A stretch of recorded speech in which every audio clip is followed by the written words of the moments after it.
Ustaz, ini ada yang cukup viral di jenjang sosial media, Ustaz.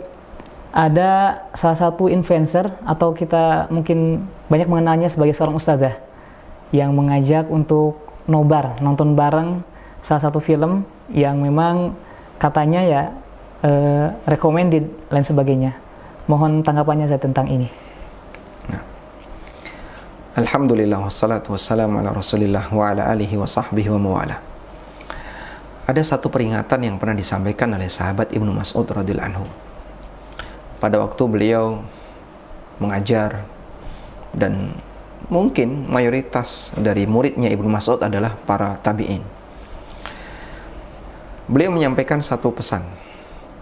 Antum fi zamanin kathirun ulama'uhum qalilun khutaba'uhum.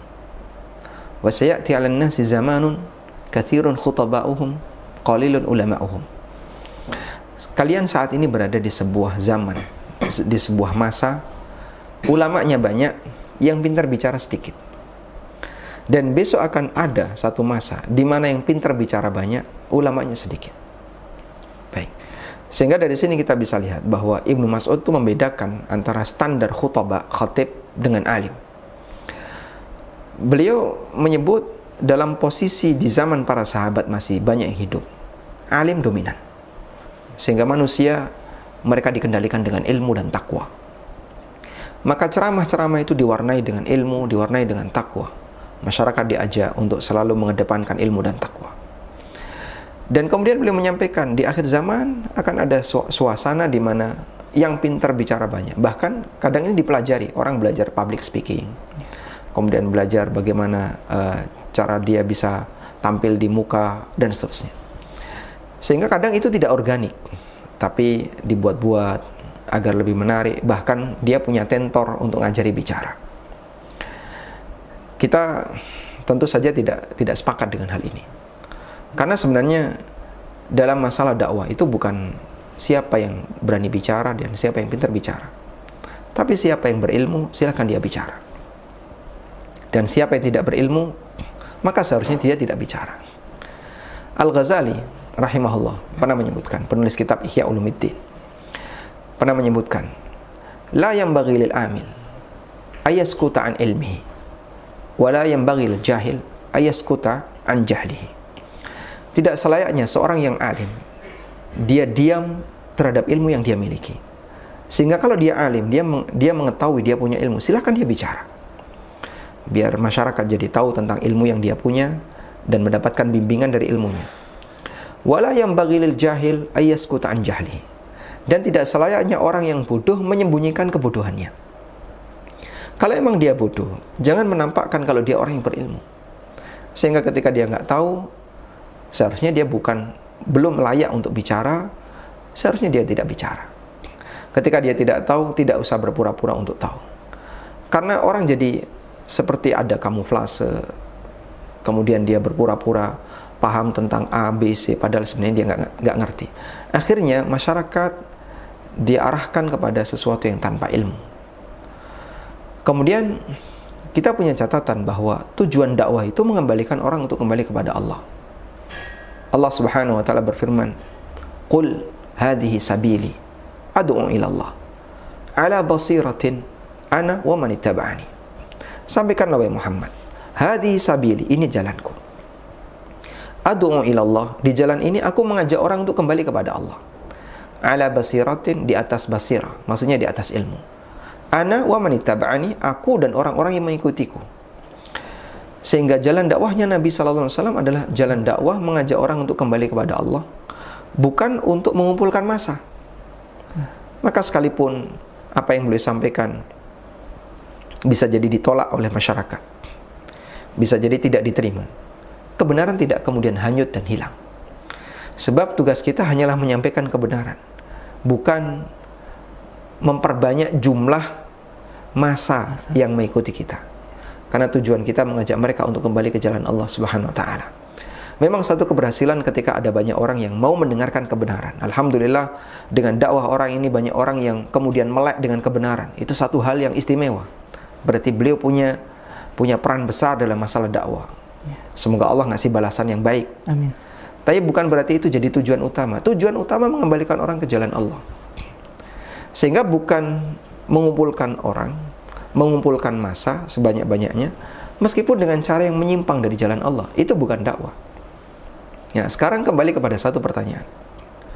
Kita bisa menilai, nonton film yang mungkin tadi dikatakan bahwasanya itu sedang viral, itu kira-kira kemajuan atau kemunduran?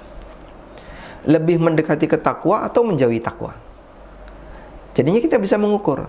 Kalau kemudian itu kemunduran dan lebih menjauhi takwa, berarti dia tidak mengajak orang untuk kembali kepada Allah, tapi dia mengajak orang ya untuk sebatas mengikuti yang viral.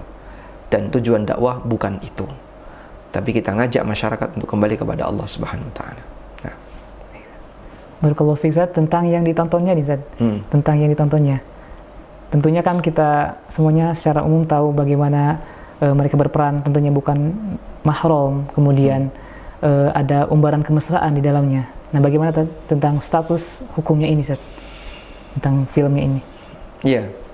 Jika jelas bahwasanya di situ ada interaksi laki dan perempuan yang bukan mahram, kemudian mereka saling interaksi kemesraan, kita sepakat ini maksiat jadinya. Dan saya yakin dai-dai yang mereka mungkin turut serta mengajak masyarakat untuk nonton film ini, dia juga tahu adegan ini adegan maksiat. Karena dalam adegan ini mungkin terjadi sentuhan dengan lawan jenis yang bukan mahram, atau bahkan adegan mesra, tidak hanya sebatas sentuhan, lebih parah dari itu, padahal itu bukan mahram. Dan selain itu masih banyak lagi adegan misalnya buka aurat dan seterusnya. Dalam posisi ini berarti kegiatan maksiat itu kemudian dijadikan sebagai sebuah film, ditonton oleh mereka. Kalau kita berbicara tentang standar saat kita melihat maksiat, maka Nabi SAW memberikan arahan, man ra'a minkum munkaran falyughayyir biyadihi, fa illam yastati' fabilisani, fa illam yastati' fabiqalbi, wa dzalika adhaful iman. Siapa yang melihat kemungkaran di antara kalian, maka ubahlah kemungkaran itu dengan tangannya. Kalau nggak bisa, ubah kemungkaran itu dengan lisannya. Kalau nggak bisa, ubah kemungkaran itu dengan hatinya. Dan kata Nabi SAW, wa dzalika adhaful iman. Dan itu merupakan tingkatan iman yang paling rendah. Dan bentuk mengingkari kemungkaran dengan hati adalah membencinya. Saya tidak suka dengan ini, saya meninggalkannya, saya nggak suka, sehingga dia akan menolaknya, dia akan membencinya. Tapi kalau kemudian dia menikmati, ini beda lagi urusan. Ini ada kemungkaran, kemudian dia ada di situ, dia tonton dan dia nikmati. Berarti kan unsur yang terakhir ini sudah nggak ada. Sehingga dia tidak mengingkari dengan tangan, dia tidak mengingkari dengan lisan, dan dia tidak mengingkari dengan batin. Padahal paling lemah, Zat, ya. Dan itu tingkatan iman paling bawah dalam masalah amar ma'ruf nahi mungkar. Kalau sudah dia tidak punya kebencian terhadap adegan haram, praktek haram yang dia lihat, maka berarti tingkatan iman amar ma'ruf nahi mungkar yang disebut oleh Nabi SAW, wa dzalika adhaful iman, dan ini merupakan tingkatan iman yang paling rendah dalam masalah amar ma'ruf nahi mungkar, dia sudah nggak punya. Dan tentu saja kita sebagai seorang muslim ya, tidak menerima seperti ini.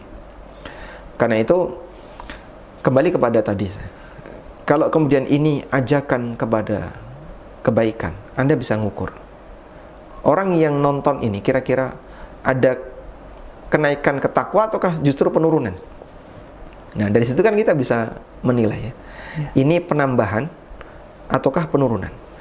Kalau itu kenaikan ke takwa, tentu saja isinya bukan maksiat, dan tidak ada orang beribadah kepada Allah dengan cara maksiat yang seharusnya itu dihindari. Cukuplah kemudian mengajak orang untuk berhijrah dengan peringatan secara lisan, dengan menyampaikan, atau Anda bercerita tentang sejarah para sahabat atau sejarah-sejarah yang lain yang mungkin bisa menggugah hati seseorang. Karena pada asalnya dakwah itu disampaikan dengan lisan atau tulisan, kemudian disampaikan dalam bentuk penjelasan. Tidak harus ada adegan atau ada film dan seterusnya. Sebab yang paling prinsip adalah bagian ini. Wallahu a'lam. Masya Allah, barakallahu fiik, Zat. Berkaitan dengan liburan, Zat, karena mungkin ini momen-momen liburan, Zat. Jadi ada tips atau ada saran kiat-kiat bagaimana untuk orang tua khususnya atau mungkin anak-anak muda juga yang sedang menjalani liburan? Kalau Anda punya kesempatan untuk berlibur dalam waktu yang lama, Anda bisa manfaatkan itu untuk silaturahmi.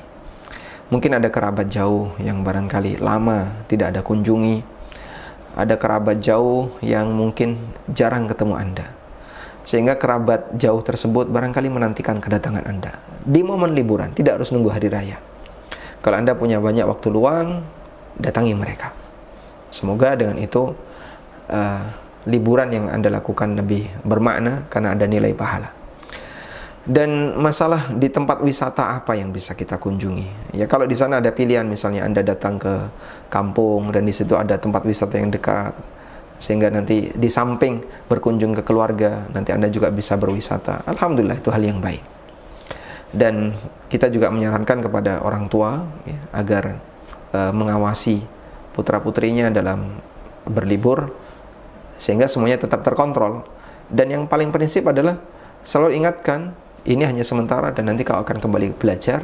Jangan sampai kemudian hafalan di pondok atau dia punya misalnya pelajaran yang dulu dia paham, tiba-tiba hilang semua gara-gara liburan 2 pekan. Belajar 1 semester bisa jadi hilang semuanya gara-gara liburan 2 pekan. Maka dibuat yang